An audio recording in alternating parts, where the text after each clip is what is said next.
Welcome to American Education FM, everybody. I'm Dr. Sean Brooks. Welcome back, ladies and gentlemen. I'm going to get right into it. The last episode, of course, where I was talking about a great deal of institutions through and through that are completely corrupt, of course, in our country, and their interconnectedness, of course, their HR policies, all of the gay faggotry, everything else that takes place in all of them. I think this week alone exemplified exactly why that's 100% true. You had the director of the Smithsonian Institute testifying in front of at least two bodies of Congress, and you had the director of the American Bar Association also testifying in front of Congress, both of which are hard left-leaning communists. I think that goes without saying. The audio clips that came from both of those particular sessions are very, very telling. Both women are incredibly condescending. And again, it's Weimer 2.0. I'm not sure what else to say. Their entire DEI agendas that exist within both organizations, again, are not only out in front where people can see it, but it's within their own mission statements, their vision statements, within their own employee policies. It's within everything. Again, they are interested in manipulating history, manipulating facts, and then, of course, manipulating their employees to accept any manipulation that they put forward. These are the kinds of institutions, again, that have to be completely abolished. As far as the American Bar Association is concerned, their only job should be whether or not, again, licensure is in the right hands of the right people, so they earn their law license. And then after that, the only thing that has to happen is you make sure that those individuals are practicing law and not unjustly practicing law or breaking the law. That's about it. It doesn't seem complicated to me. Same thing again with the Smithsonian Institute. It doesn't seem complicated. But when you take gay culture and you start to turn that into American history, that's when you know that they are completely controlled and completely corrupt. Before I get into some of these audio clips, and I only want to play a couple, I do want to just kind of briefly go over this, which is the history of the Smithsonian Institute, how it came about, and then what it would actually take to get rid of it. Because frankly, I think it needs to be gotten rid of. It's not just the people who work within, it's not just the gay artwork that exists within, but again, it just needs to be gotten rid of completely. The Smithsonian Institute here, it says, this is Grok's rundown of this, is a unique trust instrumentally of the United States, established by Congress in 1846 to carry out the bequest of James Smithson for the, quote, the increase and diffusion of knowledge, unquote. It's not a traditional executive branch agency, but operates under a board of regents that includes the Chief Justice, Vice President, members of Congress, and citizen appointees. Its annual budget is roughly $1.2 to $1.5 billion, varying by year. 62% comes from the federal government, primarily through annual congressional appropriations, around $1 billion plus recently, plus some federal grants and contracts. This covers core operations, staffing. Many employees are federal, maintenance, and museums, zoos, research centers, and public access. Seems like a complete waste of money. We have homeless veterans, but this gay museum with false history and gatekeepers continues to exist. 38% of their budget is from non-federal or trust funds, private donations, endowments, which are valued around $2.6 billion, corporate contributions, membership dues, revenues from Smithsonian enterprises like shops, licensing, magazines, etc., and competitive grants from foundations or other sources. It goes on here. It says how to shut it down for good, which was the question I asked the AI system. Permanently shutting down the Smithsonian would require congressional action as it was created by statute and is governed by the Board of Regents under congressional oversight.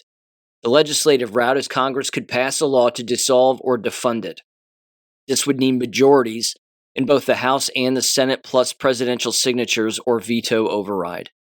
It could involve zeroing out appropriations, transferring collections assets elsewhere to other museums or archives, and addressing legal statutes, partial defunding, has been proposed in budgets, for example, cuts or influence attempts, but full closure has not happened. The institution has massive physical collections, non-federal funding and endowments could sustain parts of it, and past government shutdowns have temporarily closed museums and zoos, furlonged staff, and using reserves, but they reopen once funding resumes.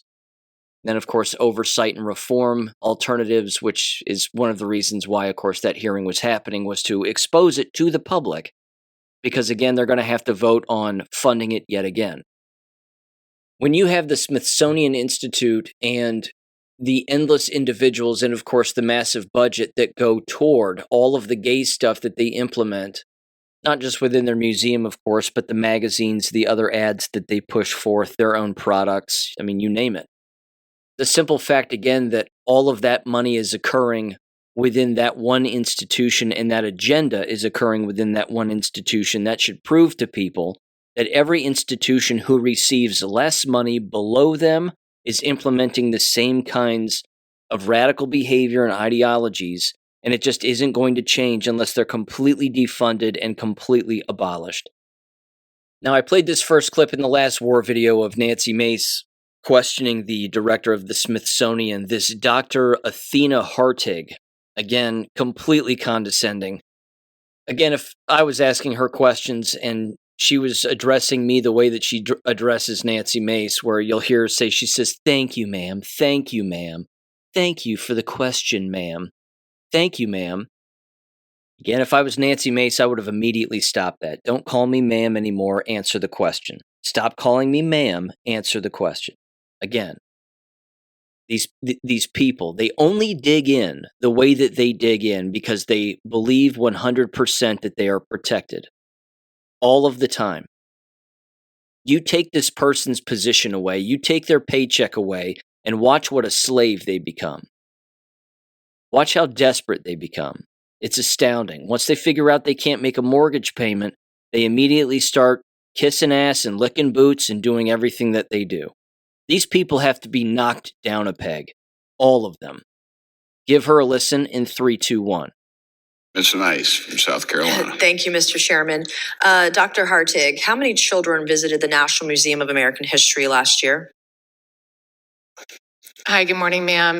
Answer the question, how many kids? Good morning, ma'am. Since we don't charge, Are you the director of the museum? I am, ma'am. Okay, and you don't know how many people visited the museum last year? 2 million. How many of those were children? Ma'am, I don't have even those know. exact figures Okay. for you, but I'm happy to Do you take agree that back. educating children about American history is a core duty of the museum? Yes or no? Absolutely. And are images of sexual fetishes appropriate for children? Yes or no? So, ma'am, It's a simple yes or no. Or is sexual imagery, provocative sexual imagery, appropriate for kids? Yes or no? ma'am, we strive to represent all Americans. You strive to represent fullness of queer, American pedophiles, indoctrination, grooming of kids at an American History Museum. And it sounds like you're proud of it. You won't answer the questions, probably because you're ashamed. And as a woman, I really can't believe you will sit here today and you can't even admit that sexual imagery like this behind me, they tell me, my staff tells me, this little trinket around the penis, this is BDSM, in a setting where children are walking through. That's disgusting. Like, what kind of message are you trying to send to kids with BDSM imagery? What are you trying to tell kids? Are you sexualizing children? Is that what your motive is for the museum? Why? So that specific two-piece. Do you know how many kids get raped by adults every year in this country? This kind of thing, when you are dressing men up as women, drag queens, you're putting this kind of crap in front of kids, sexualizes them and makes them more vulnerable to people that want to rape them or abuse them. Or when we have men and women's settings that want to do harm to women. You talked about the girlhood exhibit and you didn't want to answer the chairman's questions earlier, but it was a diary featuring a 6-year-old. A 6-year-old that reads, everybody was talking about getting boobs in their period. I pray to God every night for my penis to grow. Dr. Hartig, can you tell me, look me in the eye and tell me that belongs in an exhibit for kids? Ma'am, Girlhood, It's Complicated was not an exhibit designed for children. I know you had the diary- little disclaimer thing, which is sort of The a diary was of a 13-year-old going through puberty. Okay. Do you think that's an appropriate thing to put in an American History Museum where there are children walking through? We're talking about American history. Right. So Girlhood, It's Complicated is Okay, I'm moving on because you I don't know how much money you spent on getting prep for this hearing. They did a good job because you're filibustering and not answering a single question from a single Republican. Today, do you believe that men can become women? Ma'am, as the director of the museum, that's not relevant in this case. It's very relevant. You've got men dressed up as women and you have them on displays in front of kids. Do you think men can become women, yes or no? So RuPaul's Drag Race, which is the upper... It's a man. RuPaul is a man who dresses like a woman, literally. Correct. What is a woman, Dr. Hartig? As a director and as a historian, it's not my opportunity. You sexualize the American History Museum. So this is a fair question. What is a woman? So at the museum... What is a woman? We strive to represent and not categorize all Americans. Okay, I have another question for you. There's a glossary at the museum that informs visitors that while American culture traditionally recognizes two genders, other countries recognize three or more. So enlighten me this morning. How many genders are there? Ma'am, which glossary? This is a display. And it has a glossary that says other countries recognize three or more genders. So I would like you to enlighten me today. You're the director of the American History Museum who's sexualized things in front of kids. I want to ask you, how many genders are there? So first of all, I'm happy to get back to you about the glossary. How many genders are there? Sure. And what are they? I'm not sure which glossary you're speaking of. Of course, I know that you don't. You know exactly what this hearing was about today. One of your exhibits at the American History Museum says sometimes gender isn't revealed at birth. So when is gender revealed?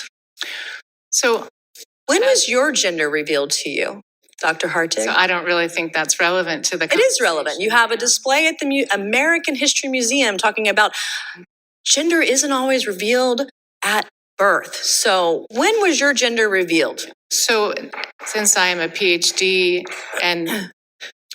I wasn't done yet, but I'll yield back, Mr. Chairman. Thank you. Thank you, Ms. Mace. You see how they're such slaves to their own agenda and the people who run the agenda and control them? I don't think that's relevant when my gender was revealed to me because it's probably just fluid. And I just don't know what I feel like on a day-in and day-out basis. I mean, these people are crazy. This is exactly the kind of smut that the Germans burned. The German students went through their libraries, their colleges, universities, and museums. They took all of this smut, they threw it into a giant pile, multiple piles all across Germany, and they burned it. And they were right. It's this kind of stuff. It's that kind of so-called artwork. It's not artwork. And Nancy Mace was 100% right. I've said it on the show 1,000 times, written about it on Substack. The end game of the gay agenda is premature death of minors. That's it. That's their whole goal. It's satanic because that's Satan's goal, is the premature death of minors. Preferably by their own hand, as the devil would probably enjoy the most. That they take their own life because they're confused.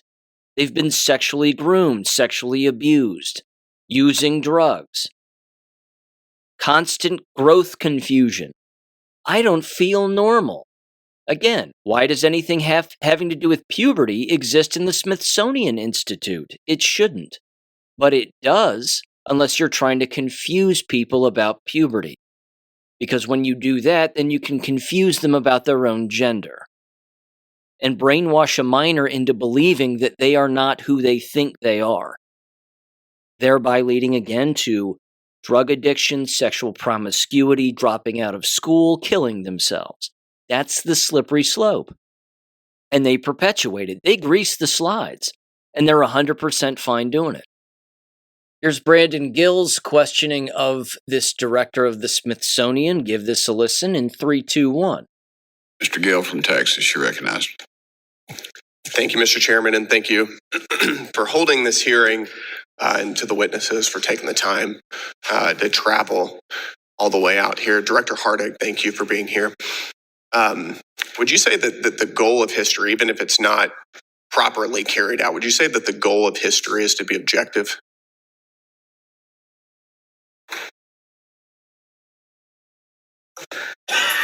Thank you, sir, for the question. I think that there are many goals of history, and certainly as you collect, as we do, examine evidence, create Is scholarship. objectivity one of the goals of history? We strive to be objective and nonpartisan and not based on any ideology. So it's one of the goals. Doesn't that seem a little bit concerning? It certainly does to me, because as part of this white supremacy document that your organization has promoted, objectivity is a core and defining aspect of white supremacy culture. Do you think that it's the goal of the Smithsonian Institution to promote white supremacy culture?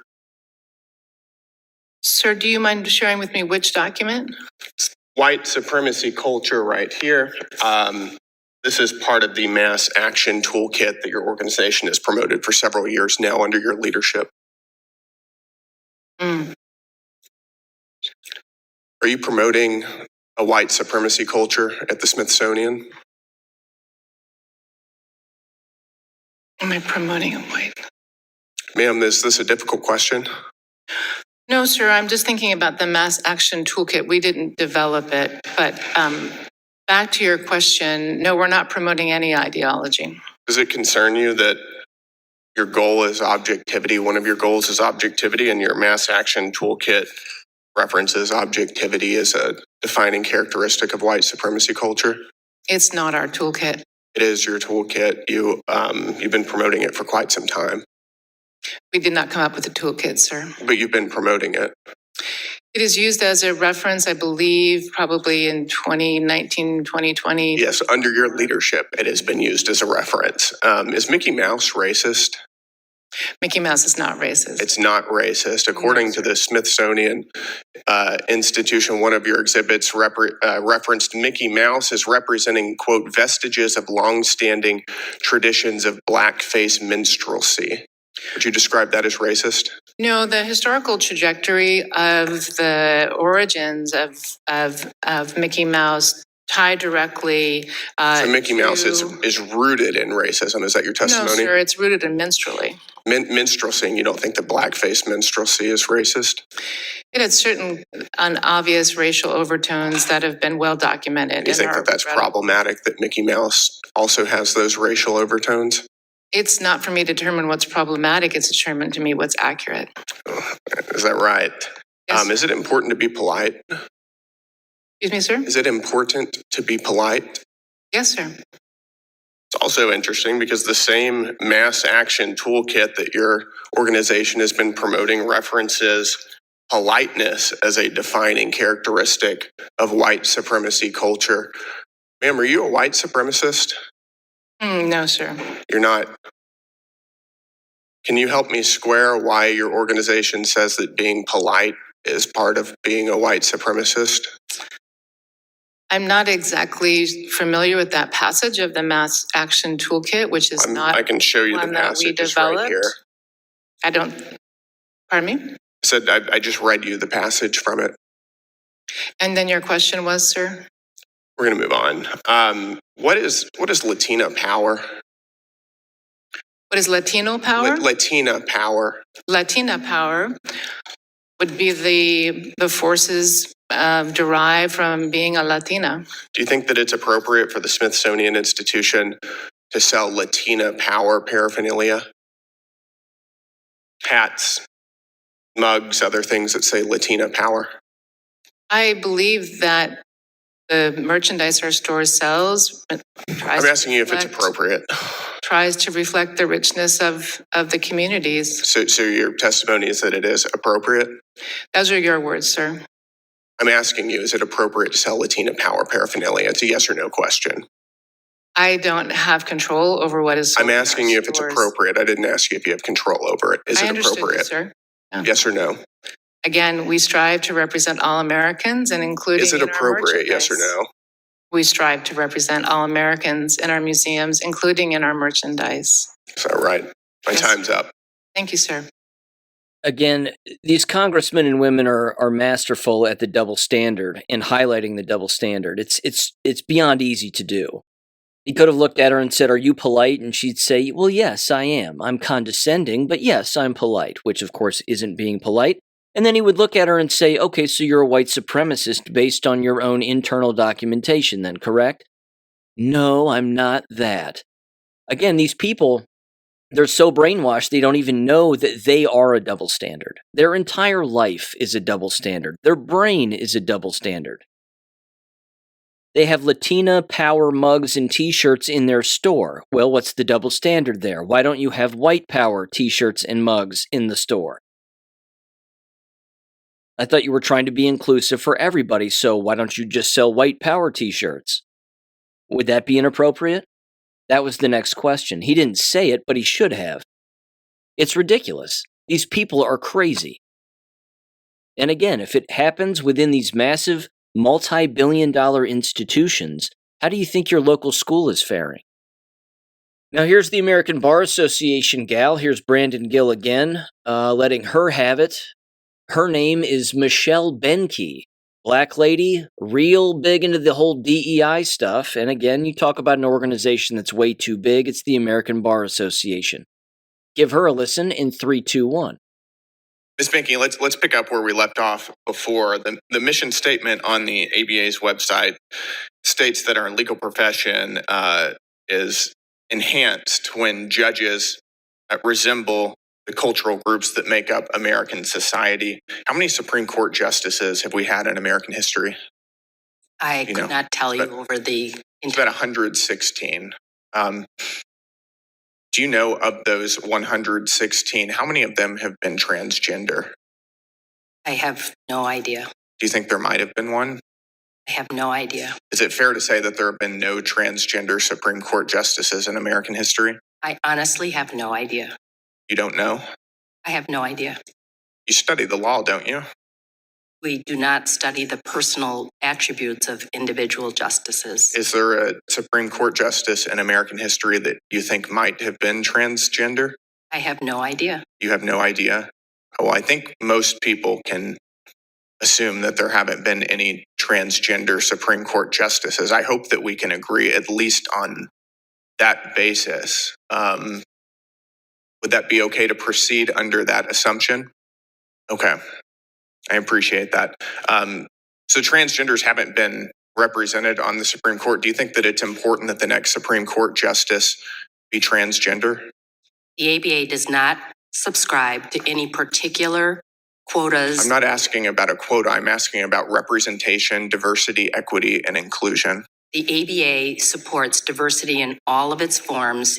And have transgenders been included on the U.S. Supreme Court? The ABA supports the full spectrum of diversity. Do you think that it's a problem that the transgender community has never had representation on the U.S. Supreme Court?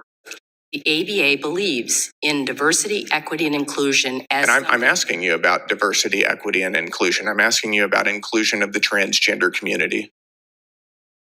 We believe that people ought to bring their entire self to whatever role they're serving. You're refusing to answer my question. Do you think that it's important that we have a transgender Supreme Court justice? I believe that it's in order to include that community. I believe that it is always important. The ABA believes that it is always important to support and encourage diversity. So we should have a transgender Supreme Court justice? Diversity has many forms, and we believe that... Do you think that you're not answering in a straightforward way? Do you think that's because of your own implicit bias?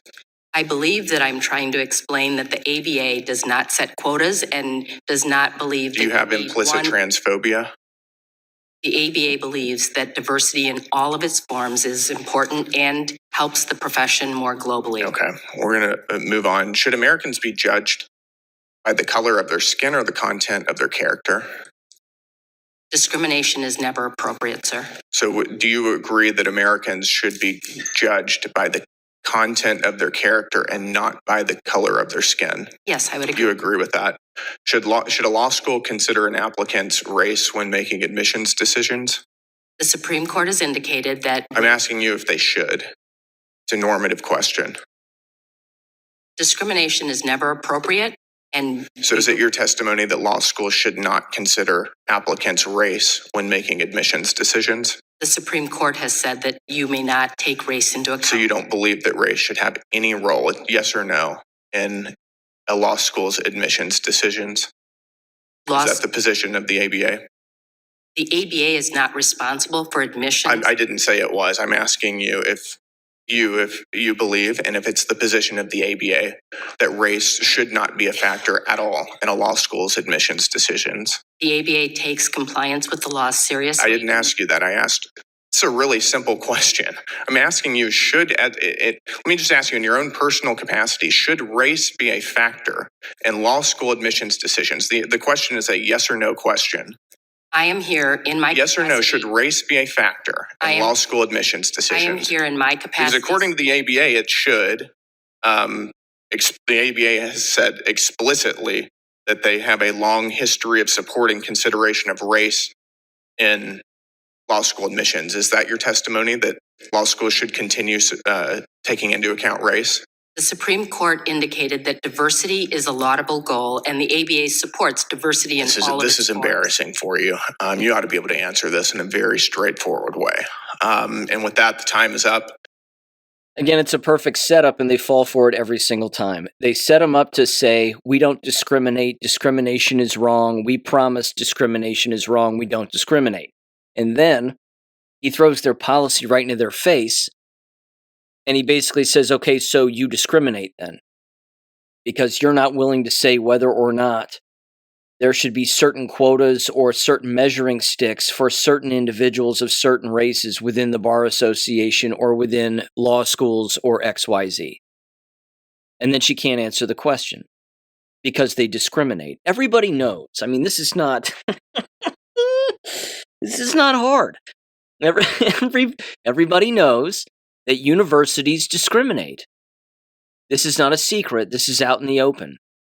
They discriminate lots of different ways. Of course, they discriminate financially. It's easy for them to take an out-of-state student because they believe that they're going to get more in tuition money as opposed to an in-state student. That's number one, regardless of race. Number two, they're more likely to take a Chinese student. Why? Because the Chinese student brings more money up front and pays in full on day one.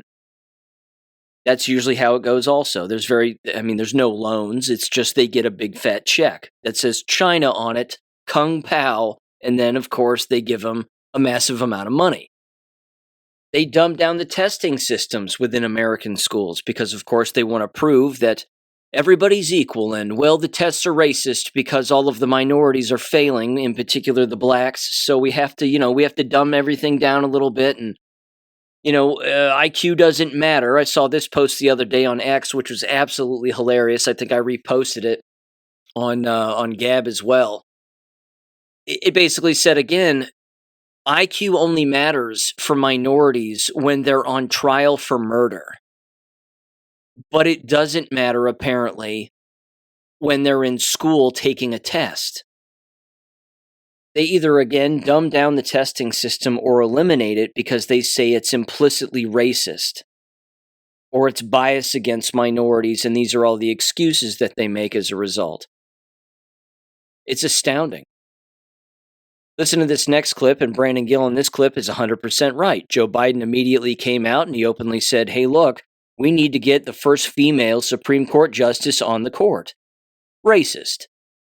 You're basically, again, saying, of all of the candidates, I don't care which one you give me, just as long as she's female and black. And then we'll approve it, and we'll ram it through, because who would say no? Give this exchange a listen again with the ABA director in 3, 2, 1. Ms. Banky, according to the ABA's website, quote, all of us have implicit biases. Would you agree with that statement? The ABA believes that diversity, equity, and inclusion improves. Would you agree with the statement that, quote, all of us have implicit biases from the ABA's website? The ABA believes that diversity in all of its realms is yes? Can I take that? It's a yes or no question. Do you believe that all of us have implicit biases, as your website says? The ABA looks to remove barriers, and we examine. That's not my question, ma'am. Do you believe that all of us have implicit biases? I've expressed I've expressed what the You ABA do. is doing. That is the ABA's position, as expressed by their website. Against which groups do you have implicit biases? The ABA believes that it's important to always Are you going to filibuster? Because it doesn't make you sound very good. I'm going to ask you again, against which groups do you have implicit biases? It's important to always examine everyone's point of view Yes. and where they may need to It consider. is. What about your point of view? I am here as the president of the American Bar Association. And I'm asking you what your implicit biases are. The ABA is an entity. Have you reflected on your implicit biases? I think about how I operate What are they? the world constantly. Would you like to explain to us what they are? I am here speaking on behalf of the ABA and the All right, ABA's. we're going to move on. Was race a factor in Ketanji Brown Jackson's Supreme Court nomination?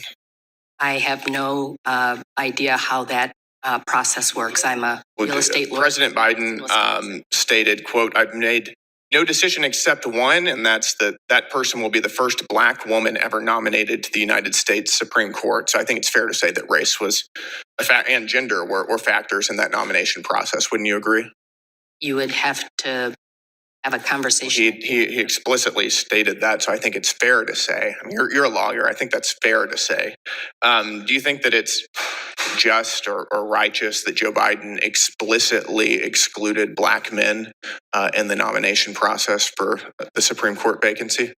The ABA does not support discrimination of any sort. So you don't think that it was proper for Joe Biden to exclude every group other than Black women in deciding who should fill that Supreme Court vacancy? Is that your testimony? The ABA relishes diversity, equity, and right. inclusion. But is it acceptable for Joe Biden to exclude Black men in the nomination pool for the Supreme Court? The ABA never supports discrimination. That's good to hear. And you believe, I think, tell me if that the Supreme Court should roughly resemble the racial diversity of the country? The ABA does not believe that quotas are appropriate. It is according to the ABA's mission statement on its website, it states that judges, it increases the quality of our judicial system whenever judges resemble the vast racial diversity of our society.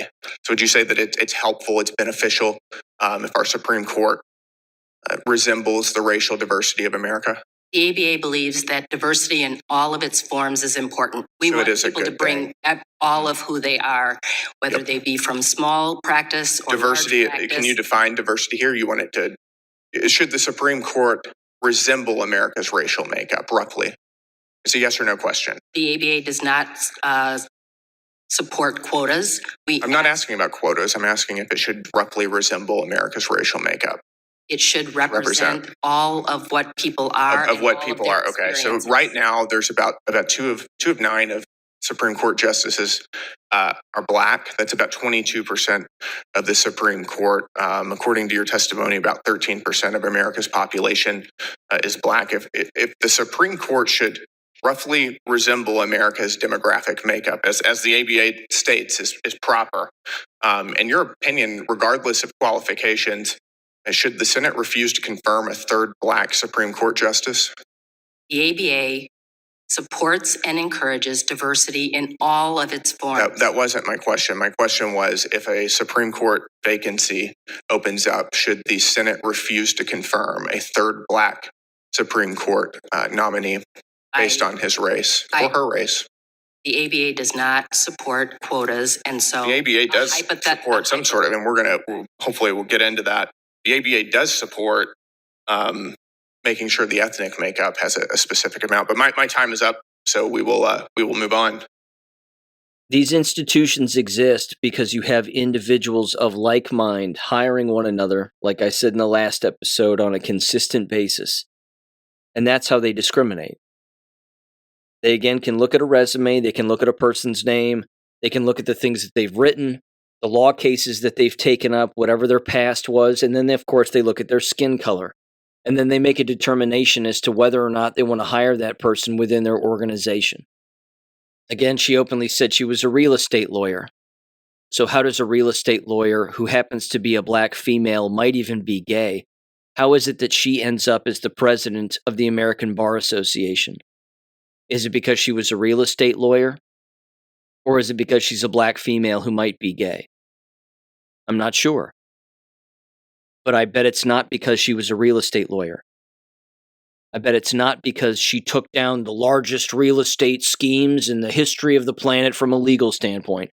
I'd be willing to guess that's not it. This is why these institutions are compromised. And it's all of them. This is just the way that it's been for a very long time. It isn't going to get any better until these institutions, and of course these license holding entities, are either completely reformed or brought to the ground. Certainly the Smithsonian would be rather easy to do, I would think. You need a majority in Congress, a majority in the Senate, and then the president to sign off on it. But get rid of it. As far as the American Bar Association is concerned, just gut it. I mean, there really only need to be, maybe 4 investigators per state to make sure that individuals are doing what they're supposed to do lawfully regarding the attainment of their license. And then there needs to be one small group within each state making the determination that an individual has passed the bar exam, and then they end up as a licensed lawyer. That's it.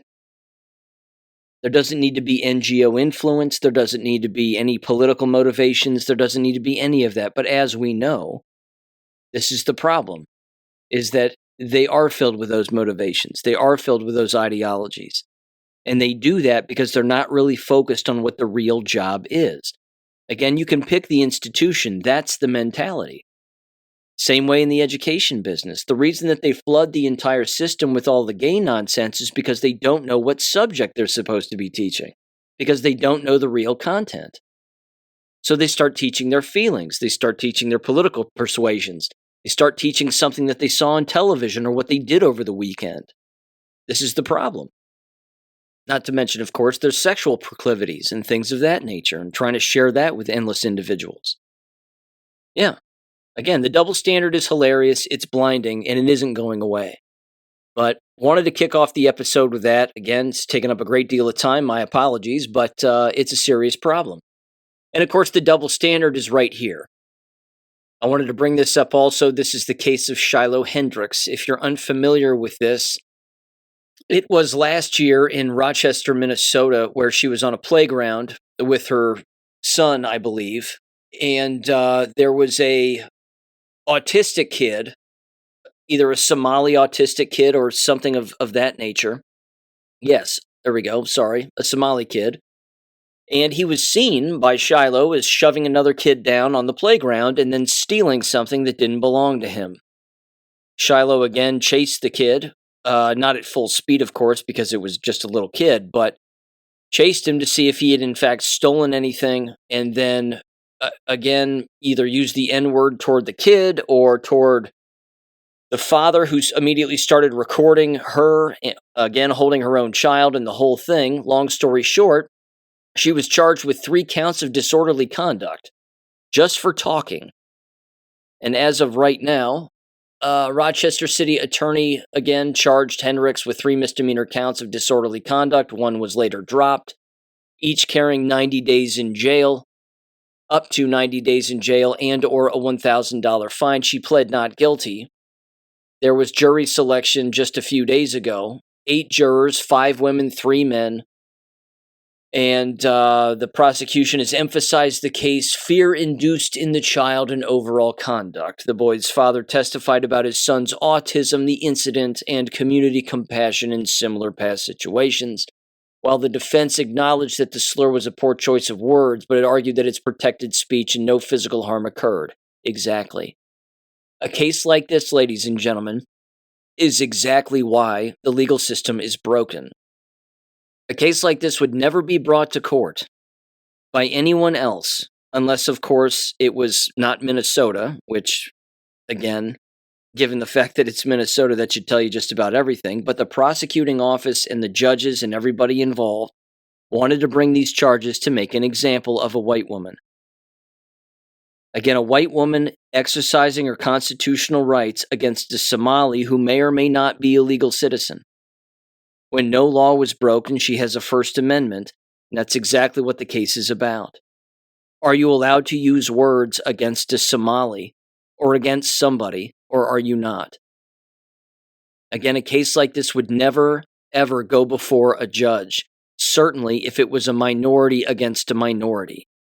If it was a minority against a white person, or the minority was using racial slurs against a white person, this would never find its way into court. But because it's a white woman who was using racial slurs against a Somali who was following her, recording her, and trying to get her to repeat what she said to the child, who was suspected of stealing something while physically assaulting a child, which apparently he did.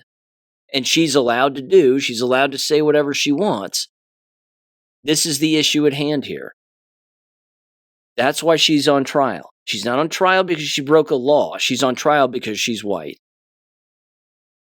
I've got a few more geopolitical things to bring up here. First of all, the NDAA and Section 219 of that was voted on in Congress the other day and passed narrowly. But there were 7 Republicans who voted no, which is a good thing. You had Josh Breachin of Oklahoma, Tim Burchett of Tennessee, Eli Crane of Arizona, Harriet Hagman of Wyoming, Anna Paulina Luna of Florida, Thomas Massey, Kentucky, and Chip Roy of Texas all vote no, which is great. I believe you also had Lauren Boebert, who was on TMZ openly saying that she wasn't in the room for the vote because she was lied to about it or something along those lines, so she was a no vote. But she apparently openly said, too, that Donald Trump doesn't approve of Section 219 existing within the NDAA, and same thing with Pete Hegseth. Again, ultimately, Donald Trump would have to sign off on it. So I don't know why anybody necessarily believes this is going to go anywhere, because if he doesn't want it in there, why would he sign off on it in the first place? So I don't know. We're just going to have to see where this ultimately ends up, but I think it goes back to committee now, where they continue to argue about it a little bit, and eventually, again, it'll end up making its way to the Senate, and something will happen one way or another. Either way, there was also this. Old Benjamin Netanyahu put this memo out and apparently sent it to a representative. Congressman Strutzman, every single time. Let's see, he dated this June 1st of this year, 2026, where Netanyahu said the following: I was glad to receive your proposed congressional resolution endorsing my plan. Netanyahu called it his plan to shift the framework for U.S.-Israel defense cooperation from aid to partnership. As I said in our meeting in Jerusalem on May 27th of 2026, Israel deeply appreciates the financial component of the military aid the United States has generously provided us over the years. The time has now arrived for us to move from aid recipient to partner. I am heartened by your enthusiastic support for our plan to develop a new memorandum of understanding with the United States government that will draw down U.S. financial military assistance over the next decade and replace it with what you refer to as a new framework of joint defense cooperation, co-development, co-production, and mutual investment in areas including advanced missile defense, artificial intelligence, unmanned systems, cybersecurity, and next-generation military platforms, unquote. I also appreciate your commitment to fighting the scourge of anti-Semitism in the United States and around the world. Warmest regards, Benjamin Netanyahu, not his real name. Okay. Again, I don't know what's going to happen with any of it, but time will tell. I do know this. Brandon Gill also apparently just introduced a bill calling for it's, I guess, specifically being called the Citizenship Act, which ends birthright citizenship for the children of illegal alien invaders. Again, it should pass, but I don't think it will. There's too many Israeli-owned individuals who are 100% fine flooding our country with illegal aliens, who sit in Congress. This is a massive problem.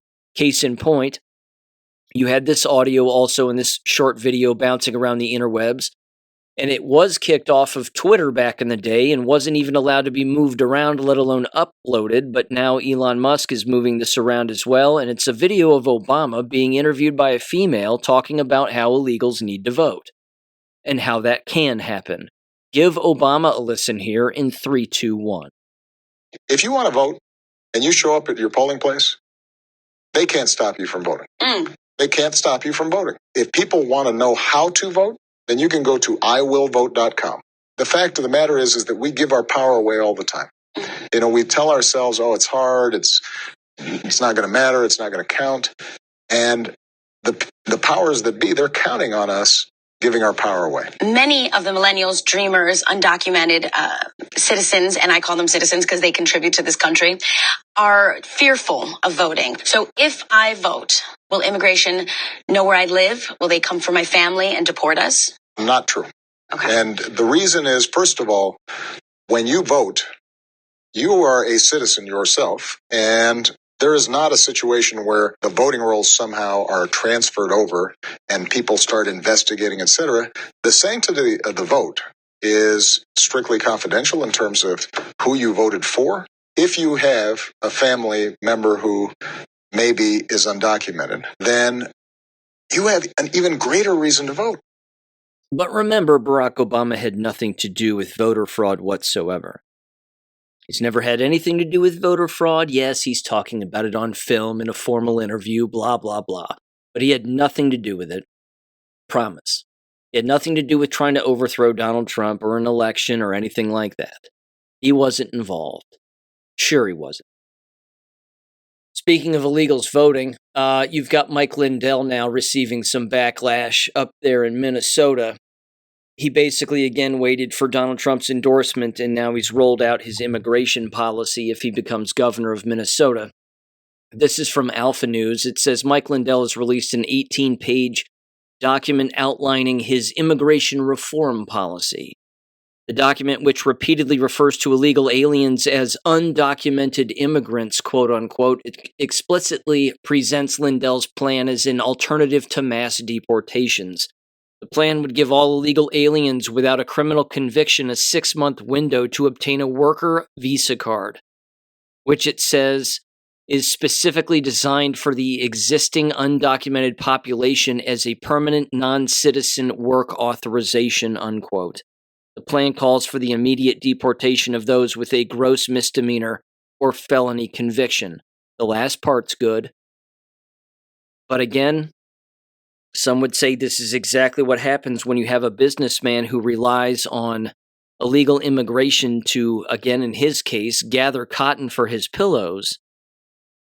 That, again, it's cheaper to use cheap labor than it is, of course, to use American workers.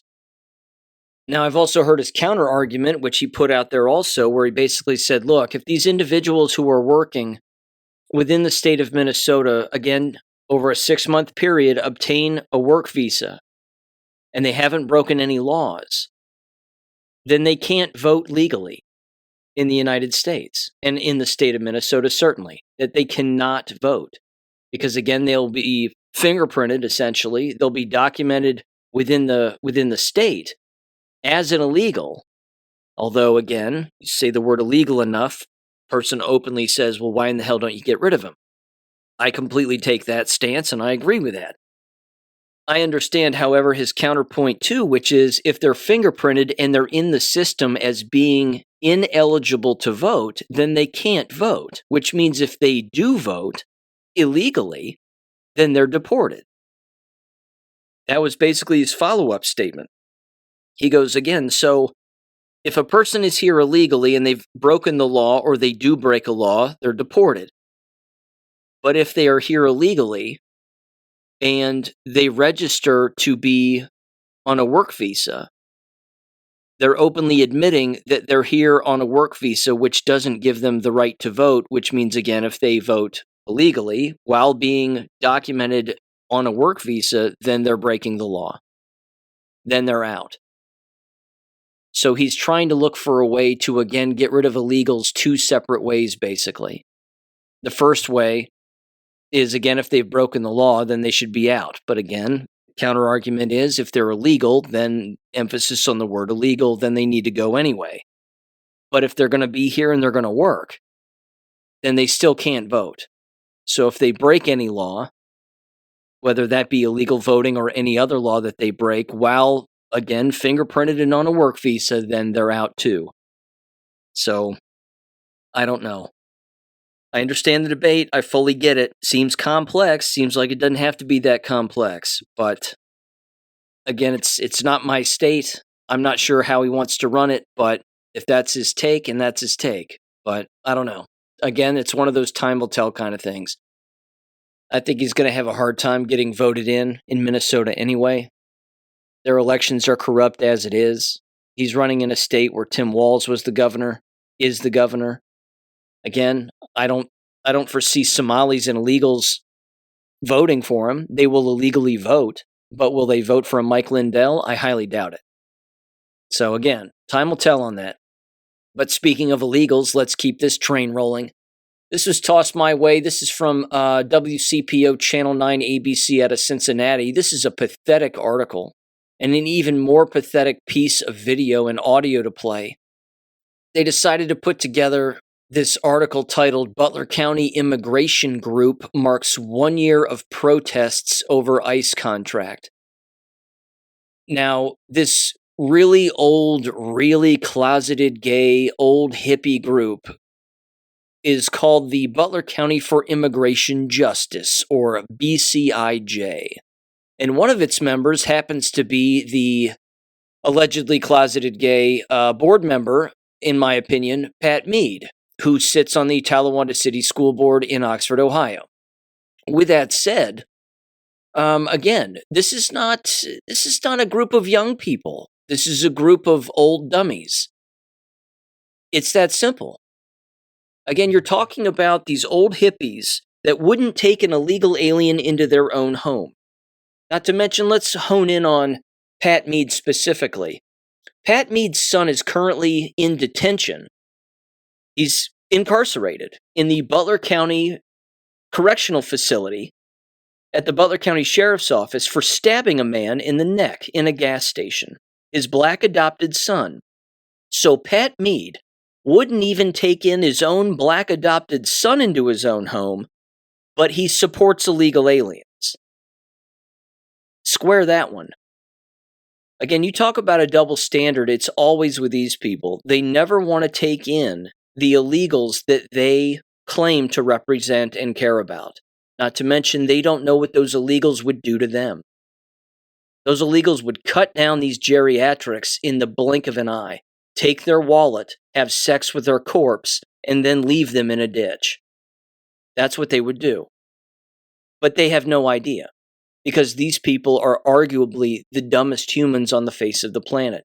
I'm going to play the audio here, and this commissioner is equally as stupid that you'll hear from also, because he basically says, well, ICE needs to be shut down because there's just too many illegals. And they're just filling up all these jails. And it's just overwhelming for the jail system, so just getting rid of law enforcement is the solution. Again, these people are certifiable. Give this a listen in 3, 2, 1. For the past year, members of Butler County for Immigrant Justice, or BCIJ, have packed this room, demanding commissioners take action against the county's ICE contract. So we demand, in honor of our 250th anniversary of our declaration, that you end the contract with ICE immediately.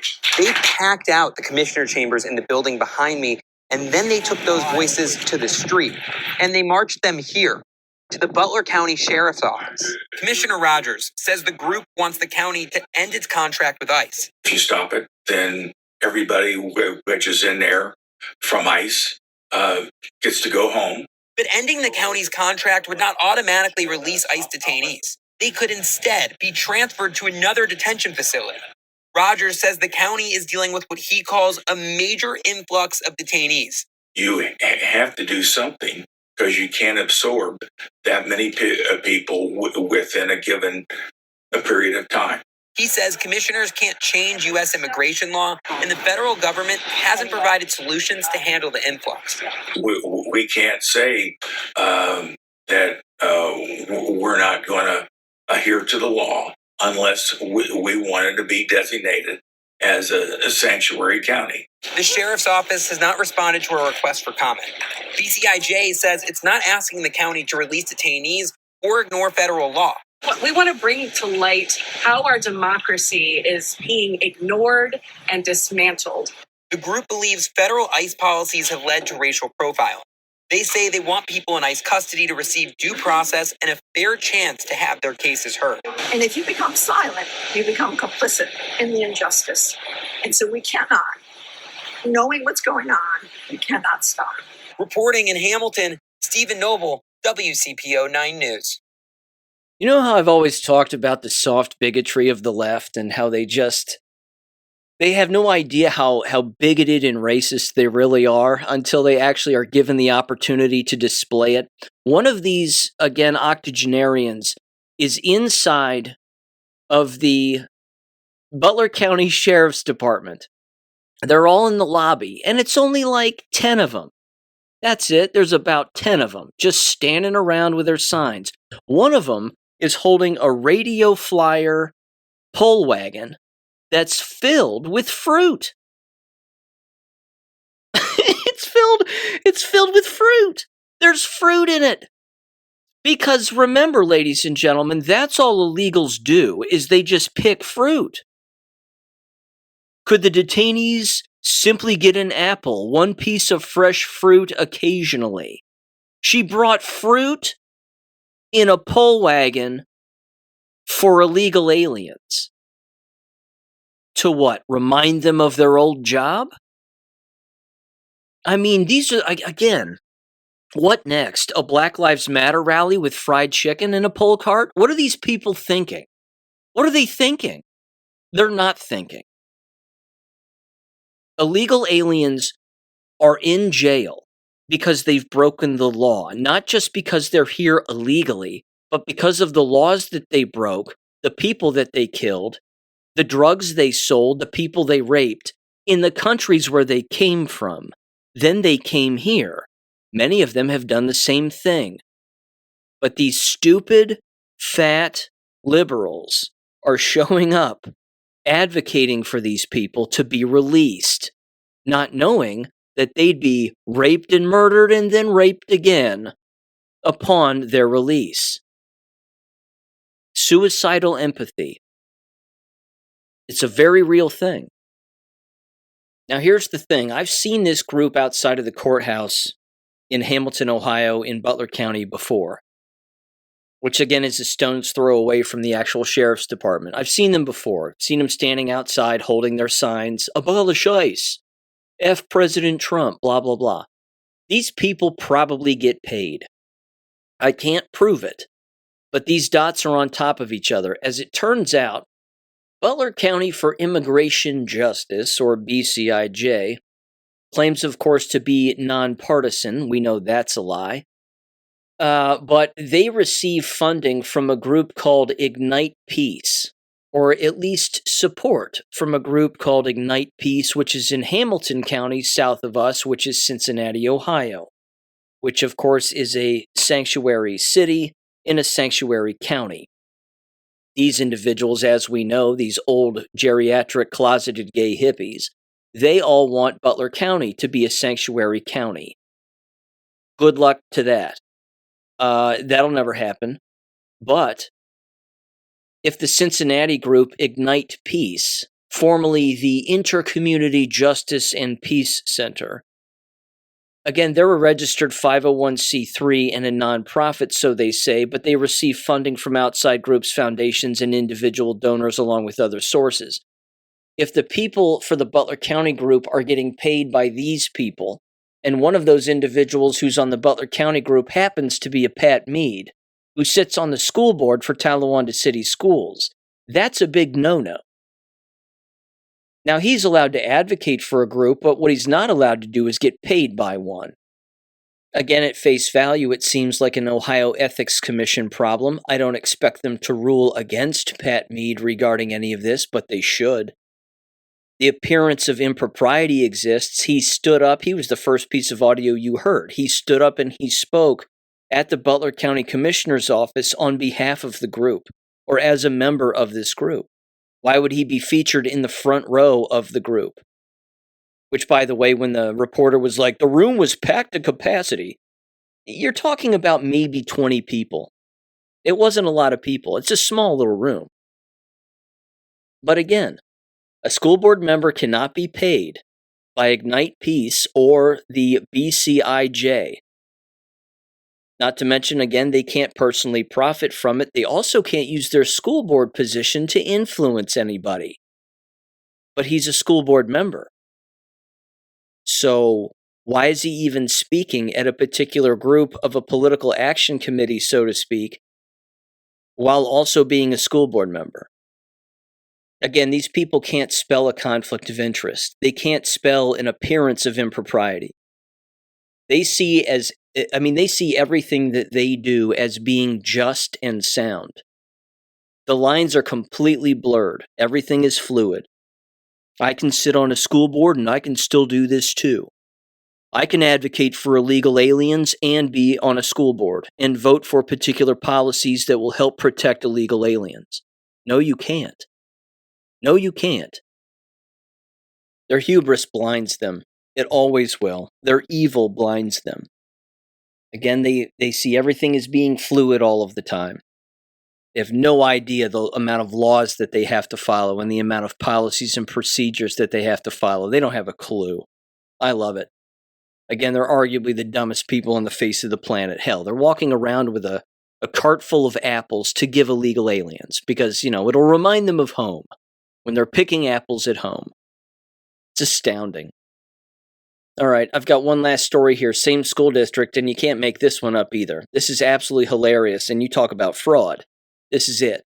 Again, I don't think this is some accident, and I don't think this is the first time anybody's received a letter like this. This was tossed my way the other day. This was on Facebook, apparently, in the local area where I live.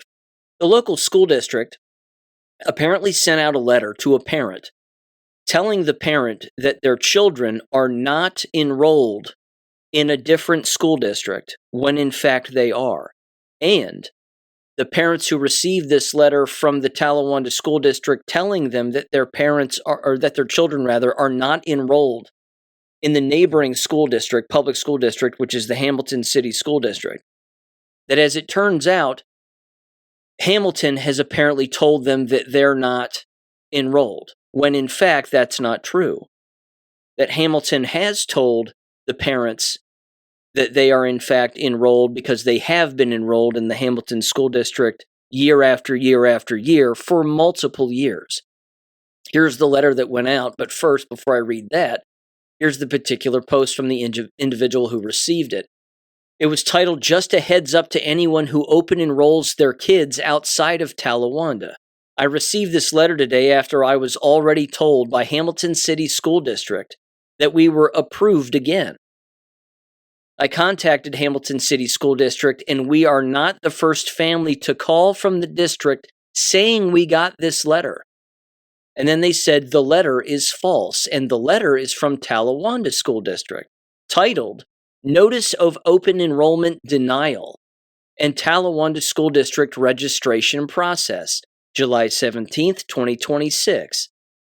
Quote, Talawanda School District has been notified by Hamilton City School District that your children were not accepted through open enrollment for the 26-27 school year. If you remain a resident of the Talawanda School District and would like your children to attend Talawanda schools, we are ready to assist you with the enrollment process. Please contact our registrar, Mrs. Ruth Michael, I can read, as soon as possible at 513-273-3101 or michaelr@talawanda.org. We will guide you through enrollment so your children can be scheduled and prepared for the upcoming school year. Information about the enrollment process and required registration documents is available on the Talawanda website by selecting blah, blah, blah, blah, blah. If you choose to enroll your children in another educational option, such as a charter, online, public, or parochial school, please contact the school's registration office directly. Our goal is to help ensure your children are enrolled and ready for the first day of school on August 19th of 2026. If you have any questions, please do not hesitate to contact us. In education, Dr. Edward Thoreau, Superintendent, Talawanda School District. So, parents who have enrolled their children for multiple years in a differing school district are receiving a letter from the Talawanda School District saying that the district that they've had their kids enrolled in the past for multiple years have not been accepted. And that's not true. So, do you think that's an accident? Or is it possible that the enrollment is decreasing in Talawanda and they're panicking because they're losing money? I think the latter is more likely the option. But drafting a letter like this intentionally is a huge no-no. This violates multiple codes of conduct. If he's sending this as a threat to parents to scare them into believing that they're not enrolled in the district where they've been enrolled in, another district, for multiple years, to then trick them into believing, well, you're not enrolled in that and you weren't accepted, which means, don't worry, Talawanda's here to save the day. Then again, they're lying to these parents. Because the letter directly implies that they would have to know firsthand from Hamilton City School District that their children were not accepted through open enrollment. But what proof do they have of that? Or is it just an intimidation letter from Talawanda? Again, I think the latter is far more plausible than not. Again, I think I said this in the last episode. I did say it in the last episode. That if you're going to unenroll your children, or you're going to re-enroll your children within a school district, when you may live, again, in the zip code of another school district that you don't want to attend, the best time to do that and formally send that email is in January. Because then you ensure that the local school district in the zip code where you live doesn't get the money based on the head count of your children being potentially enrolled in that school district. It's this time of year when school districts are doing whatever they can to get as many people to attend their buildings as possible, or, and this is the fraudulent part, get the state to look at numbers that favor the school district from a population standpoint, so that the state locks in the amount of money that they will receive throughout the course of the entire year. Now, it's possible that that's already happened within the state of Ohio, certainly back in the spring or even earlier summer. But even so, they don't want low numbers. They don't want to even entertain the look of low numbers. But as we know, if you protect individuals who have been accused of pedophilia, you continue with the gay book agenda, no real learning taking place, and one DEI policy after another, which isn't supposed to exist in the slightest anymore, certainly not in the state of Ohio, then yeah, people are going to unenroll and they're never going to return. But don't put it past a school district to try to confuse the parents and make it sound like where they are currently enrolled, that enrollment didn't go through with some kind of an intimidation letter like this. They would put out something like this. Because again, they want to scare people. They want to intimidate people.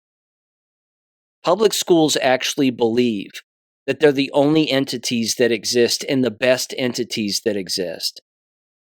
It's beyond embarrassing, and it couldn't be further from the truth. So keep your eyes peeled for receiving such fraudulent letters. Again, could be a massive Ohio ethics violation. Time will tell.